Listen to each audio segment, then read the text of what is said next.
Welcome back, focused learners. Today, we're jumping right into this explainer to demystify the physical infrastructure of the internet. When engineers talk about networking, they almost always bring up the OSI model. It's this conceptual framework made up of 7 different layers. And while most of the software, the apps, the websites we interact with every day sit way up at the top of that stack, today we're grounding our understanding in pure physical reality.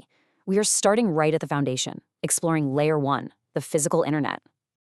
To really ground us in this reality, I want you to consider a number that completely blows my mind: 95%. Think about it. When you ask someone how data travels globally, like how a message reaches a friend in another country, a lot of people immediately point up to the sky, right? They just assume it's satellites beaming signals down from space. But we're going to bust that satellite myth right here, right now. The truth: over 95% of international internet traffic actually travels beneath the ocean waves. It's carried by thousands of miles of undersea fiber optic cables resting right down there on the dark ocean floor. It is a massive, highly tangible, completely planetary scale piece of infrastructure.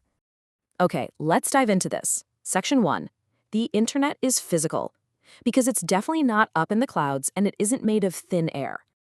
At its absolute core, the internet is made up of billions of physical devices spread across every single continent on Earth. We're talking about actual, hold-in-your-hand hardware here. Routers, switches, massive humming servers, endless networks of copper and fiber optic cables, and the wireless radio signals actively emitted from physical antennas. It's absolutely crucial to remember that when you pull out your phone or sit at your laptop to load a simple web page, you are kicking off a profoundly physical process. It requires actual electrical signals or pulses of light to literally travel through these tangible components. Your data is quite literally on a physical journey across wires and continents. Which brings us to Section 2. Speaking in binary. We've got all this physical infrastructure spanning the globe, but what exactly is traveling through all those wires?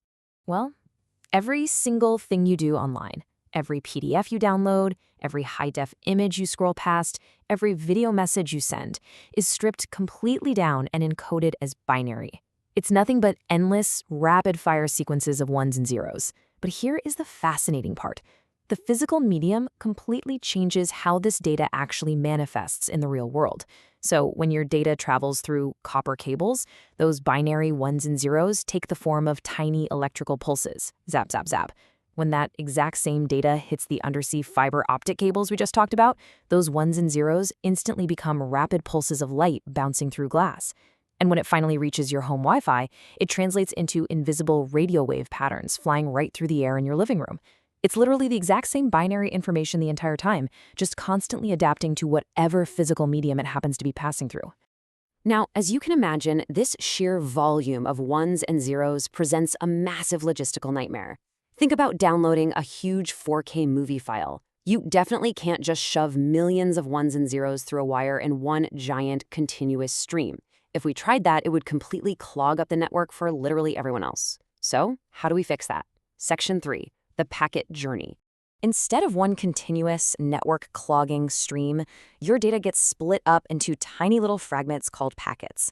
A packet is simply a small chunk of data, usually only about 1,500 bytes.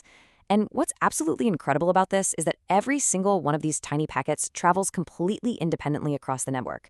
They all find their own best route, and then they're just reassembled at their final destination. This chunking process is exactly why if your download randomly gets interrupted, it can just seamlessly resume later. It doesn't have to start all over from scratch. It simply picks up right with the next missing packet. I love this analogy we've got on screen here. Imagine you want to share a massive novel with a friend across the country, but instead of putting the whole book in a box, you literally tear out every single page. You stuff each individual page into its own separate envelope, dump them all in a mailbox, and just let the postal service figure it out. Those envelopes take different trucks, different planes, and they arrive on totally different days, completely out of order. But your friend, they just look at the page numbers and easily reassemble the whole book at the other end. That is the genius reality of packet switching. Of course, somebody has to actually sort all those digital envelopes. On the internet, those traffic directors are called routers. They're basically the post offices of the physical internet. Let's quickly walk through their process. Step 1. When a packet arrives, the router instantly reads its destination address. Step 2. It decides right then and there which physical cable to send it down next for the absolute fastest route. Step 3. It fires it off to the next router.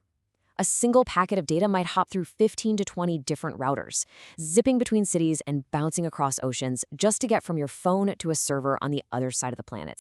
All right, we've zoomed way in on those microscopic packets, but now let's zoom all the way out. Section 4, a decentralized mesh. The most crucial thing to wrap your head around here is that there's no master computer hidden in a secret mountain bunker somewhere running the entire internet. It just doesn't exist. The internet is a highly decentralized, distributed mesh. It is simply a huge collection of interconnected networks belonging to internet service providers, universities, tech companies, and governments. And the truly beautiful part? They are all just voluntarily agreeing to plug their hardware together and exchange traffic. Because there is no single center, the system is unbelievably robust. There's literally no single point of failure that can bring down the whole shebang. If a router blows out or a cable gets accidentally cut by an anchor, the rest of the network just naturally reroutes the traffic around the damage. And this incredible resilience isn't just some happy accident.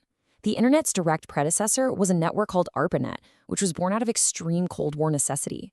The military explicitly designed ARPANET to survive a nuclear strike. The architects realized that if they built a network with a central command hub, an enemy could just target that one single hub and completely cripple their communications.